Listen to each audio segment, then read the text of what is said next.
Olá, boa noite para você que está acompanhando a programação da Rádio da Bispa. Já estamos no ar com o Jornal da Bispa, segunda edição, e de formato novo hoje, tá? A gente está trazendo um novo formato para vocês em vídeo, com muita qualidade de áudio e vídeo também.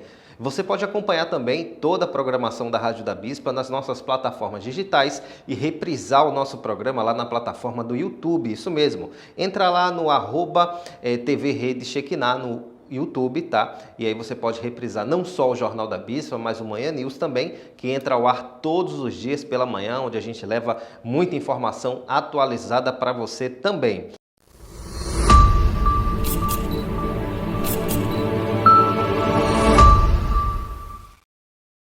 E vamos falar agora de notícia com vocês, vamos falar sobre os atos antidemocráticos que ocorreram naquele domingo, né? O famoso Domingo da Destruição, lá em Brasília. E o presidente Lula afirmou nesta quinta-feira que militares envolvidos em atos golpistas serão punidos. Reportagem Norberto Notari.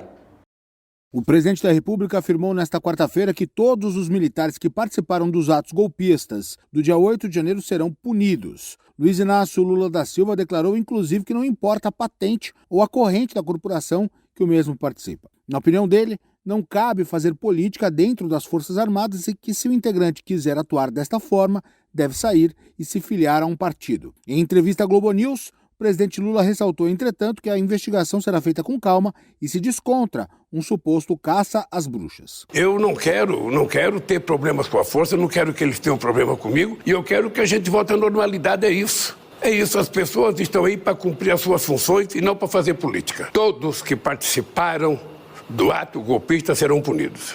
Todos. Não importa a patente, não importa a força que ele participe.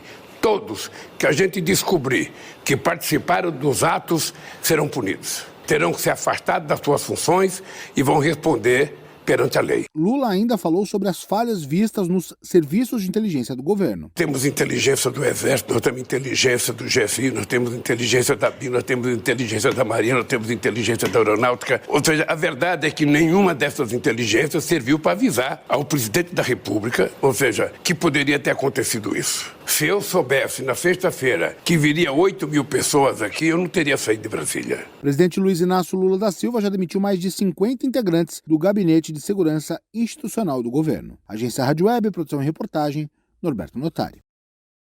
E agora vamos para o nosso giro internacional, vamos falar um pouquinho sobre a França, né, que está enfrentando uma greve geral contra a reforma da Previdência. Vamos acompanhar as informações com a Agência Internacional de Rádio Web Notícia. Trens pararam na França, escolas foram fechadas e negócios paralisados devido a uma greve geral contra a reforma da Previdência, onde o ponto principal é passar a idade mínima de aposentadoria de 62 para 64 anos. Mais de 60% dos transportes públicos pararam. Em Paris, uma linha do metrô está totalmente fechada e 10 mil policiais estão mobilizados. Emmanuel Macron não dá sinais que pretende recuar da proposta considerada vital para garantir que o sistema previdenciário francês não quebre. A primeira-ministra da Nova Zelândia, Jacinda Ardern, anunciou que deixará o cargo no dia 7 de fevereiro, dizendo que não acredita que tenha energia para buscar a reeleição em outubro. A eleição geral será realizada em 14 de outubro. Ardern é a primeira-ministra desde 2017 e foi reeleita em 2020. O secretário-geral das Nações Unidas, Antônio Guterres, acusou as maiores empresas de combustíveis fósseis do mundo de se recusarem a abandonar um modelo de negócios que vai contra, nas palavras dele, a sobrevivência humana. Durante o discurso realizado no Fórum Econômico Mundial de Davos, na Suíça, Guterres fez duras críticas às maiores empresas petrolíferas do mundo. Um dos principais temas da reunião foi a necessidade de intensificar o combate global à crise climática. Um confronto entre manifestantes e policiais na cidade andina de Macuzani deixou ao menos um morto e uma pessoa ferida durante protestos para exigir a renúncia da presidente do Peru, Dina Boluarte. Os confrontos na cidade, que acontecem às vésperas de uma grande marcha em Lima e uma greve nacional, elevaram para 43 o número de mortos desde que começaram as manifestações em 7 de dezembro. O Serviço de Estrangeiros e Fronteiras de Portugal divulgou dados sobre a imigração em 2022 no país. O número de estrangeiros aumenta pelo 7º ano consecutivo e já ultrapassa 750 mil pessoas. As comunidades que mais cresceram em Portugal foram a brasileira e a indiana. Os brasileiros mantêm-se como a principal comunidade estrangeira, no total de 233.138 pessoas. A Arábia Saudita e os rebeldes Houthis, apoiados pelo Irã na guerra do Iêmen, retomaram negociações indiretas, de acordo com autoridades iemitas, sauditas e da ONU. Os dois lados esperam fortalecer o cessar-fogo informal do conflito, que já dura 8 anos. A guerra civil matou mais de 150 mil pessoas e levou o país mais pobre do mundo árabe ao colapso e à fome, numa das piores crises humanitárias do mundo.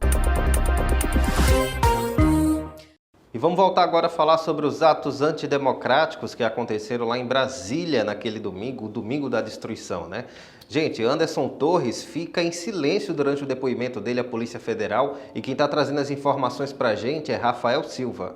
O ex-ministro da Justiça e ex-secretário de Segurança Pública do Distrito Federal, Anderson Torres, decidiu ficar em silêncio durante o depoimento à Polícia Federal, que estava marcado para as 10h30 da manhã desta quarta-feira. No entanto, o ex-ministro disse que não tinha declarações a dar aos investigadores. Anderson Torres, que também é delegado da Polícia Federal, está preso desde o último sábado por suposta omissão na segurança dos atos golpistas de 8 de janeiro, quando terroristas invadiram e destruíram prédios dos 3 poderes em Brasília. Havia expectativa de que Torres explicasse a falha na segurança durante os atos antidemocráticos e o documento encontrado em sua casa, que vem sendo chamado de Minuta do Golpe, que teria o objetivo de instaurar estado de defesa no Tribunal Superior Eleitoral e mudar o resultado das eleições. Agência Rádio Web de Brasília, Rafael Silva. Vamos trazer mais uma matéria para vocês agora com a nossa agência Rádio Web Notícias, né? Com Alexandre Figueiredo. Moraes mantém prisão de 354 envolvidos em atos antidemocráticos. Matéria no ar. O ministro do Supremo Tribunal Federal, Alexandre de Moraes, decidiu, na quarta-feira, manter a prisão de 354 pessoas envolvidas nos atos antidemocráticos ocorridos em Brasília no dia 8 de janeiro. O ministro recebeu informações de 1.459 audiências de custódia relativas aos casos dos radicais detidos no dia dos atos golpistas, em que invadiram e depredaram o patrimônio dos prédios localizados na Praça dos Três Poderes. No caso do grupo que foi mantido detido, Moraes converteu a prisão em flagrante preventiva, o que significa que não há prazo previsto para terminar. De acordo com nota divulgada pelo gabinete do ministro, a justificativa para tal medida é a necessidade de garantir a ordem pública e a, abre aspas, efetividade das investigações, fecha aspas. O documento ainda explica que há evidências de que os presos cometeram crimes como atos terroristas, associação criminosa, abolição violenta do Estado Democrático de Direito, golpe de Estado, ameaça, perseguição e incitação ao crime. Segundo o STF, o ministro Alexandre de Moraes deve analisar ainda 885 casos. A corte também informa que entre terça e quarta-feira foram analisados 574 casos e que desses, 220 pessoas obtiveram liberdade provisória, mas com a condição de obedecer medidas cautelares. Entre essas medidas cautelares estão recolhimento domiciliar no período noturno e nos finais de semana, com o uso de tornozeleira eletrônica, obrigação de se apresentar ao juiz da comarca de origem, no prazo de 24 horas, todas as semanas às segundas-feiras, proibição de ausentar-se do país, com a obrigação de realizar a entrega de passaportes no prazo de 5 dias, cancelamento de todos os passaportes emitidos no Brasil em nome do investigado, suspensão de quaisquer documentos de porte de arma de fogo em nome do investigado e de quaisquer registros para realizar atividades de colecionamento de armas de fogo, tiro desportivo e caça, proibição do uso de redes sociais e de comunicar-se com os demais envolvidos por qualquer meio. A previsão é que a análise completa dos envolvidos seja realizada até esta sexta-feira. Agência Rádio Web, produção e reportagem, Alexandre Figueiredo. Estamos agora encerrando mais um Jornal da Bispa e eu queria agradecer demais o carinho da sua audiência por estarem com a gente todos os dias de segunda a sexta, das 6 às 7 da noite, aqui na Rádio da Bispa, levando muito conteúdo para vocês com compromisso com a verdade dos fatos. Muito obrigado de verdade. Lembrando, este é o novo formato do Jornal da Bispa, espero que todos vocês tenham gostado bastante. Para a gente é um prazer imenso trazer para vocês informação com esse compromisso, com essa qualidade. Muito obrigado, fiquem com Deus e até amanhã.